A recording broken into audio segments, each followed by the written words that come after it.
Hi, welcome. Enjoy the content, subscribe and turn on notifications. To anyone looking in, life was perfect. At 38, I had a demanding but lucrative career as a financial analyst in downtown Chicago. We had a beautiful brownstone in Lincoln Park. The kind with a small, manicured garden out back. We had our daughter, Lily. She was 7. And she was the only part of the picture that was genuinely perfect. She was the best of me. And the best of what I thought my wife was. Chloe. Her name is Chloe. She was 36 at the time. A curator at a prestigious contemporary art gallery in the West Loop. She was brilliant, sharp, and moved through the world with a confidence I always admired. She could command a room full of wealthy patrons with a single look. But that command didn't stay at the gallery, it came home with her. Every single night. Our 12-year marriage was a masterpiece of deception. And I was its most loyal admirer. I carried a weight no one else could see. Chloe's jealousy. It wasn't a quiet suspicion. It was an active, breathing entity in our home. A suffocating fog. She'd check my phone. Not when I was in the shower, not subtly. She would just take it right out of my hands. Sometimes in the middle of a text. Her fingers would snatch it, and she would scroll through my messages, read my emails, dig through my photos with an unnerving focus. In the early years, I tried to argue. What are you doing? There's nothing to find. She would just look at me, her eyes narrowed, and say, people who have nothing to hide, don't act so defensive. She had a way of twisting reality. Until I felt like the one in the wrong. The phone calls were relentless. 5, 6 times a day. If I was in a meeting, my phone would buzz on the table, displaying her name again and again. If I was on a conference call at my desk, she'd call the landline. Always the same breezy opening. Just wanted to see how you're doing. But it wasn't a question. It was a summons. A demand to know my location, my company, my thoughts. It was pure, unadulterated control. Masquerading as affection. I told myself it was born from a deep, profound love. That her fear of losing me was so great. It manifested in these episodes. I convinced myself that her past held some trauma, some betrayal from a previous relationship, and that with enough patience, enough love, I could be the one to heal her. I never suspected the truth was much different. Much uglier. The public scenes were the worst. The humiliation. It was a slow poisoning of my social and professional life. I remember one gallery opening she was hosting. A well-known art critic, a woman in her 60s, was speaking with me about a new installation. We were discussing the artist's use of color. For maybe 4 minutes. I saw Chloe across the room. Her smile was frozen. Her eyes were like chips of ice. She walked over, slid her arm around my waist so tightly it hurt, and said to the critic, I'm so sorry, but I have to steal my husband. We have an urgent matter to discuss. The urgent matter was a vicious argument in the car on the way home, where she accused me of flirting with a woman old enough to be my mother. I lost friendships. Good friends. People I'd known since college. If I spent too much time talking to any woman at a dinner party, Chloe would make it clear they weren't welcome. An icy stare. A sharp, dismissive comment. A sudden need to leave.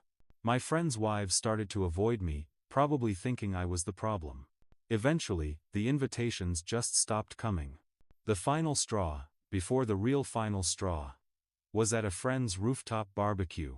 A college friend I hadn't seen in years was there. We gave each other a quick, happy hug. The kind of hug that says, it's been too long.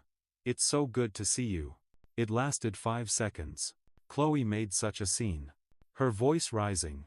Tears welling in her eyes. That we had to leave before they even served the main course. I spent the next 3 days listening to a circular argument about how that hug was too long. How my hands were too low. How I had disrespected her and our marriage in front of everyone. I just gave up. I put up with it all because I loved her. Or, maybe, I loved the idea of the family we had built. I loved the memory of the woman I had married. And I held on to the foolish hope that she was still in there somewhere, buried under all that insecurity. I became smaller. I stopped going out with friends. I kept my conversations with female colleagues brief and strictly professional. I built a cage around my own life to make her feel secure. I didn't realize she was the one holding the key to a different cage entirely. The discovery began on an ordinary Tuesday in October. It was gray and damp. A typical Chicago autumn day. Until it wasn't. I was supervising a major portfolio review for a new client downtown. The pressure was immense. The kind of day where you don't even have time to look at the clock. Then, around 1:30 in the afternoon, I got a call from Lily's school. She had a stomach ache and a low fever. The school nurse asked if someone could come and get her. I tried Chloe first. It went straight to voicemail. I texted. No reply. I knew she was meeting with a difficult artist that afternoon, so I didn't think too much of it. I told my boss there was a family emergency and left work early, something I almost never did. I picked Lily up around 2 o'clock. She looked pale and small in the passenger seat. Clearly not feeling well, but it wasn't serious. On the way home, I tried to distract her, asking about her friends, about the art project she was working on. Dad, did you have to leave your big meeting just for me? She asked, her voice tired and quiet. Of course, sweetie, I said, smiling at her in the rearview mirror. You're more important than any meeting in the world. She went quiet for a few moments, staring out the window at the blur of trees in Lincoln Park. Then she said it. The sentence that detonated my entire world. Spoken with the brutal, unthinking honesty only a child possesses. Uncle Marcus wasn't there today. When we got home from school. He always leaves fast. When you're coming home. It felt like the car had hit an invisible wall. My hands gripped the steering wheel so tight. My knuckles turned white. The sounds of the city outside, the distant sirens, the hum of traffic faded into a dull roar in my ears. I forced my voice to sound casual. Light. As if this were the most normal question in the world. Daniel pauses, rubs his temples. His voice is flat, devoid of emotion as he recounts this. Uncle Marcus? Who's that, sweetie? He's Mommy's friend, she said, not understanding the weight of her words. He comes over to play with Mommy when you're at work. He's nice. He brings me those fancy chocolates with the nuts inside. But Mommy says he's our little secret. Our little secret. The words echoed in the sudden, deafening silence of the car. My blood turned to ice. My stomach twisted, a deep nausea rising in my throat. I kept driving on autopilot, my mind racing faster than the car. I had to get more information, but I couldn't let her see. I couldn't let her know that her innocent words were collapsing her father's world, right in front of her. Oh, a work friend? I managed, my voice strained. How often does Uncle Marcus come over? Oh, lots. I think every week. Sometimes twice. Mommy says he helps her with her art ideas. Every week. Inside our home, while our 7-year-old daughter was there. I wanted to scream. I wanted to punch the dashboard until my hands bled. I wanted to pull the car over and just fall apart on the side of the road. But Lily was in the back seat. Innocent, sick, and clueless. So I swallowed it all. The anger, the pain, the absolute, soul-crushing humiliation. And I kept driving. When we got home, I put on a performance worthy of an award. I checked Lily's temperature, gave her some children's fever reducer, and tucked her into her bed with her favorite stuffed bear. Then I called Chloe's mom, who lived just 15 minutes away in Lakeview.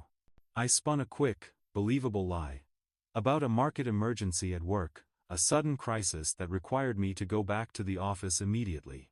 I asked if she could come over and stay with Lily for a few hours. Of course, she said yes. She showed up 20 minutes later, worried about her granddaughter, and didn't suspect a thing. She just saw a dedicated father, torn between his sick child and his demanding job. I drove off without a destination. I circled the neighborhood for a few minutes, my mind spinning in furious, dizzying loops. And then, everything clicked into place. Every single piece of the last 12 years. It was a horrifying, crystal-clear epiphany.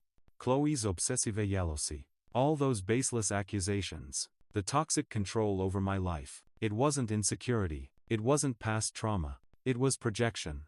She accused me of cheating, Because that's exactly what she was doing. She went through my phone because she assumed I had secrets, just like her. She created scenes of jealousy to position herself as the virtuous, loving wife, terrified of being betrayed, all while she was the one committing the ultimate betrayal. The sheer, staggering hypocrisy of it all took my breath away. I pulled over on a side street, 2 blocks from my own house, and just sat there for a moment. It was about 3:30 in the afternoon. Chloe usually didn't get home from the gallery until after 6. But apparently, she had other plans on Tuesday afternoons. My heart was pounding, like a war drum in my chest, as I walked towards my home. The front door was locked, as always. But our living room had a large bay window that looked out onto the street. I approached from the side, staying in the shadow of our neighbor's hedge. And there they were. My wife of 12 years, the mother of my child, was sitting on our couch, wrapped around a man. This wasn't a friendly hug. Her legs were crossed over his thighs, her head resting on his shoulder. They were both laughing at something on his phone. The intimacy of the scene was so casual, so comfortable. It was undeniable. It was repulsive. I stood there for a few seconds, just watching, burning that image into my memory.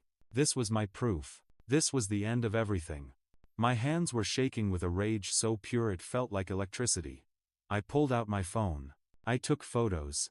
3, 4, 5 of them. The lens was perfectly clear. Then I switched to video and recorded for 15 seconds. 15 seconds of them laughing, completely at ease in my home, completely unaware that their little world was about to be destroyed. I put my phone away, took a deep breath, and walked up to my own front door. The sound of the key turning in the lock was like a fire alarm. Chloe jumped off the couch so fast she nearly knocked over the coffee table. The man stood up, stunned, his eyes wide. I shut the door behind me slowly, deliberately. The soft click echoed in the silent room. I looked at the two of them. Chloe was pale, her mouth open, searching for words that didn't exist. The man was younger than me, maybe in his early 30s, with short hair and a rumpled button-down shirt. "Daniel, what are you doing here?" Chloe stammered. The question was so absurd, so utterly insane, that I almost laughed. "What am I doing here?" I repeated, my voice dangerously low and steady. "I live here. I think the real question is, what is he doing here?" The man took a hesitant step forward, his hands raised in a pathetic gesture of surrender. "Man, look. It's not what it looks like. I'm Chloe's cousin. I'm in town from Portland visiting." "Cousin?" This time I did laugh. A dry, humorless sound that scraped my throat. "Interesting.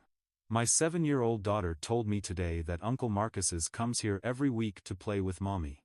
That's some tight-knit family you've got there, huh?" I saw the exact moment Chloe realized it was over. Her eyes closed for a second, and all the fight just drained out of her. No lie was good enough to get her out of this. "Daniel, please," she started, her voice trembling. "Let me explain." "Explain what, Chloe?" My voice rose now, the anger finally breaking through the ice. "Explain that you're bringing another man into our home? In front of our daughter? While I'm working to pay for this house, this life, this everything?" I took a step towards her, and she flinched. "While you've spent years accusing me of looking at other women? Humiliating me in public because I greeted a friend? Checking my phone every single day like I'm a common criminal? For 12 years. It wasn't like that, Shut up," I shouted. The force of it made both of them take a step back. "You made me feel guilty for years. For things I never even thought of doing. You destroyed my friendships. You made me look like an idiot in front of everyone with your psychotic jealousy. And now I know why. It was all a show. You accused me of living a secret life, because that's exactly what you were doing." Marcus, the cousin, tried to slip quietly toward the door. I moved to block his path. "Oh no, buddy. You're not going anywhere yet. I want you to hear this, too. You think you're dating a single woman? She's married. She has a daughter. And apparently, she brings you here. To the house I pay for. On afternoons when I'm at work. So, Marcus, are you just stupid? Or do you have no morals?" He didn't answer. just stared at the floor like a chastised child. I turned back to Chloe. My voice was breaking now, the pain finally overwhelming the anger. How long, Chloe? She wouldn't look at me. How long? 6 months, she whispered, tears finally starting to fall. But it meant nothing, I swear. It was a mistake. 6 months, I repeated, the words tasting like poison. 6 months you've been cheating on me. 6 months you've been bringing this guy here. 6 months you've been exposing our daughter to this filth. She collapsed onto the couch, sobbing. It was a mistake, Daniel. Please. We can fix this. I love you. You don't love me, I said. And now there was a final, chilling coldness in my voice. The last embers of what I felt for her had just died. If you loved me, you wouldn't have done this. And you know what's worse? I think I could have forgiven you. If you'd come to me honestly, and said you were unhappy. We could have ended this like adults. But you chose to betray me, lie to me, and psychologically torture me while you did it. I looked at Marcus. Get out of my house, now. He didn't wait for a second invitation. He grabbed his jacket off a chair and practically ran out the door without looking back. I pulled out my phone and started typing. What are you doing? Chloe asked, panic rising in her voice. I'm sending the photos, and the video I just took of you two, to my lawyer. And to your parents. And to a few of our friends. Because after all these years of you painting me as the bad guy, I want everyone to know who you really are. No, Daniel, please don't do this. My parents will. They'll hear the truth, I finished, hitting send. The message confirmation appeared on the screen. Just like everyone else will.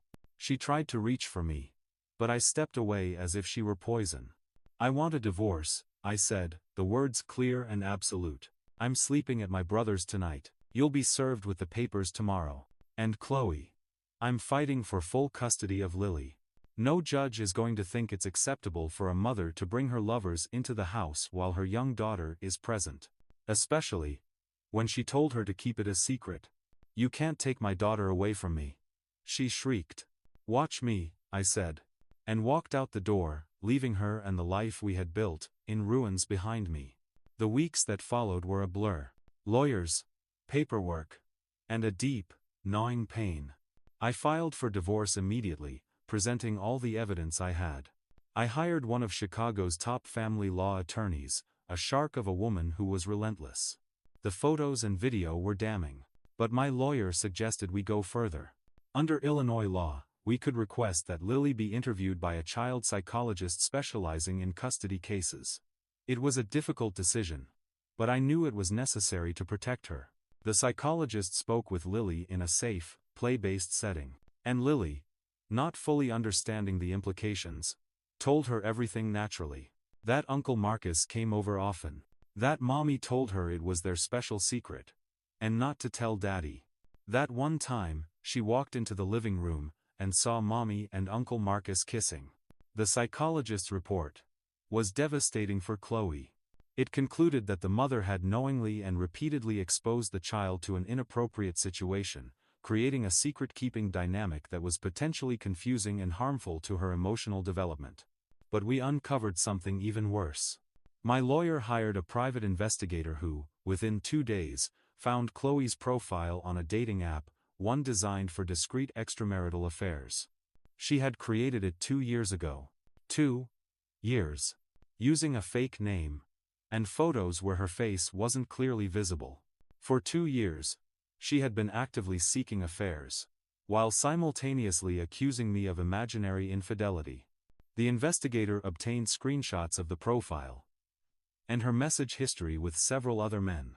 It was the final nail in the coffin of her lies. In Illinois, assets are divided equitably, not necessarily evenly. My lawyer argued that Chloe's long-term deception and inappropriate exposure of our daughter constituted a dissipation of marital assets, our trust, our family's stability. The judge agreed. I kept the house. I was awarded the majority of our joint savings. And most importantly, I was granted sole custody of Lily. Chloe was granted supervised visitation for 6 months, to be re-evaluated, pending mandatory psychological counseling. Her parents were heartbroken. Her mother called me, crying. apologizing for what their daughter had done. She said she didn't even recognize the person Chloe had become. Her father, a proud, quiet man, cut off contact with Chloe for months, too ashamed to even look at her. Our circle of friends, once they knew the full truth, backed by the evidence I had been forced to share, sided with me. Chloe lost not just her marriage, but her entire social support system, her credibility, and the identity she had so carefully constructed as the devoted, albeit jealous, wife. And Marcus? He vanished from her life the moment the scandal broke. He blocked her number, deleted his social media, and disappeared. He never wanted anything serious. He just wanted easy fun with a married woman who offered zero commitment. When things got complicated, he ran.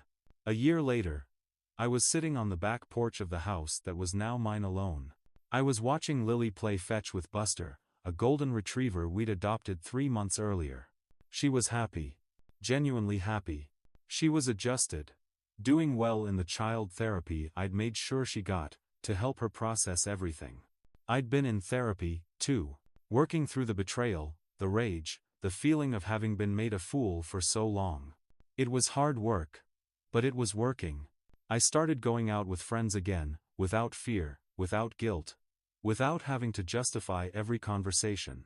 I even started dating again. I met Sophie. She's a physical therapist I was introduced to through a mutual friend.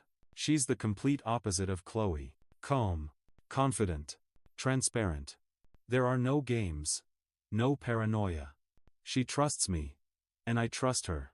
For the first time in over a decade, I understood what a healthy, supportive relationship was supposed to feel like. It felt quiet.